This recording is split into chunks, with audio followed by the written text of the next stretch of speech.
প্রথম ধাপের ইউনিয়ন পরিষদের ভোট গ্রহণ উপলক্ষে কেন্দ্রগুলোতে সরঞ্জাম পাঠানো শুরু হয়েছে।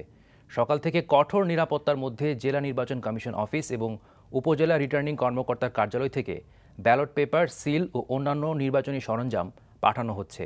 আর আইন শৃঙ্খলা পরিস্থিতি নিয়ন্ত্রণে প্রশাসনের পক্ষ থেকে ব্যবস্থা নেওয়া হয়েছে। নির্বাচন সুষ্ঠু করতে মাঠ পর্যায়ে বিজিবি, র্যাব, পুলিশ ও আনসার ব্যাটালিয়নের সমন্বয়ে প্রায় 1,80,000 নিরাপত্তা কর্মী মোতায়েন থাকবে বলে জানিয়েছেন পুলিশের মহাপরিদর্শক AKM শহীদুল হক।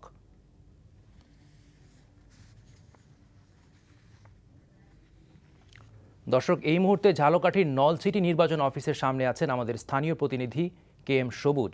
সরাসরি চলে যাচ্ছি তার কাছে। সবুজ, নির্বাচনী সরঞ্জাম কি কেন্দ্রে পৌঁছেছে সে সম্পর্কে আমাদেরকে জানান। জি বাবু, ঝালকাঠি জেলা নির্বাচন কর্মকর্তার কার্যালয় থেকে সকালেই নির্বাচনী সরঞ্জামগুলো উপজেলা কেন্দ্রগুলোতে পাঠানো হয়েছে। সেখান থেকে নির্বাচনী ব্যালট পেপার এবং সিল সহ অন্যান্য সরঞ্জামগুলো এখন কেন্দ্রে কেন্দ্রে পাঠানো হচ্ছে।